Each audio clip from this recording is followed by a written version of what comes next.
America మళ్ళీ European union ఈ 2 కలిపి రష్యా మీద మళ్ళా సెకండరీ టారిఫ్స్ అదే విధంగా రష్యన్ ఆయిల్ ఎవరైతే కొంటున్నారో వాళ్ళ మీద సెకండరీ టారిఫ్స్ వేయాలి అని ప్లాన్ చేస్తున్నారు. ఇది ఎందుకు? రీసెంట్‌గా రష్యా డెడ్లీ అటాక్ చేసింది ఉక్రెయిన్ మీద 800 డ్రోన్స్‌తో. దీంతో సెంట్రల్ కివ్‌లో అసలు గవర్నమెంట్ బిల్డింగ్ మీద కూడా ఇది అటాక్ చేసింది.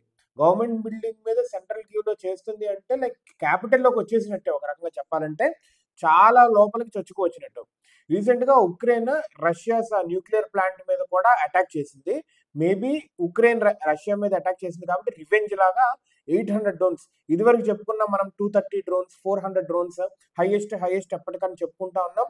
ఈసారి 800 డెడ్లీ అటాక్ అన్నట్టే. దీంతో సెకండరీ అటాక్స్ వేయాలి, సెకండరీ టారిఫ్స్ వేయాలి అని చెప్పి అమెరికా, యూరోపియన్ యూనియన్ వాళ్ళు ఫిక్స్ అయ్యారు.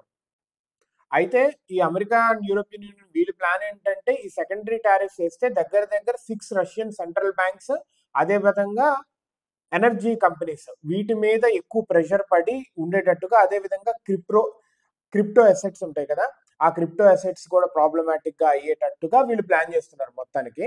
అండ్ ఆల్రెడీ ఇండియా మీద 50% టారిఫ్స్ వేశారు. ఇంకా మేబీ పెంచుతారేమో చూడాలి. అంటే రష్యా నుంచి ఎవరైతే కొంటున్నారో వాళ్ళ మీద ఎక్కువ శాంక్షన్స్ టారిఫ్స్ వేసేలాగా ఆల్రెడీ నిర్మలా సీతారామన్ గారు ఏం చెప్పారు, భారతదేశానికి ఎకనామికల్ గా ఉన్నంత కాలం మేము కొంటూనే ఉంటాము. India's interest like nations interest is first అని చెప్పి. మనకి ఎకనామికల్ గా లేదు, కొంచెం ఎక్కువ పడుతుంది టారిఫ్స్ వేస్తున్నారు కాబట్టి అంటే మనం ఆపుతాం.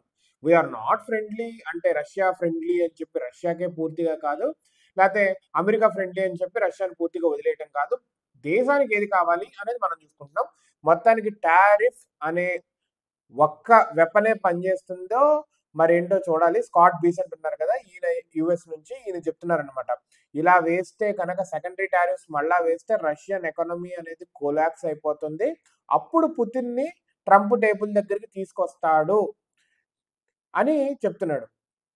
చూడాలి నిజంగా పుతిన్నే తీసుకొస్తాడా లేకపోతే మళ్ళా ట్రంపే వెళ్తాడా అనేది.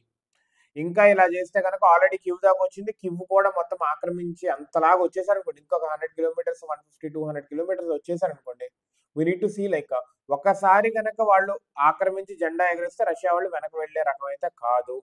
వీళ్ళు ఉక్రెయిన్ వాళ్ళు రష్యా చెప్పినవి ఒప్పుకొని ఆగిపోవటం బెటర్. వాళ్ళు ఏమంటున్నారు, యూరోపియన్ యూనియన్ అనేది గార్డియన్ గా ఉండొచ్చు అంటున్నారు. Maybe they have to consider their peace talks కి ఏదైతే వాళ్ళు కండిషన్స్ పెట్టారో అది ఒకసారి రీకన్సిడర్ చేసుకుంటాం బెస్ట్. మన దేశానికి ఏం కాకుండా వెయిటేజ్ ఎక్కువ పడి టారిఫ్స్ ఎక్కువ పడేలాగా ఉండకుండా ఉంటే బెస్ట్ ఈ గొడవల్లో.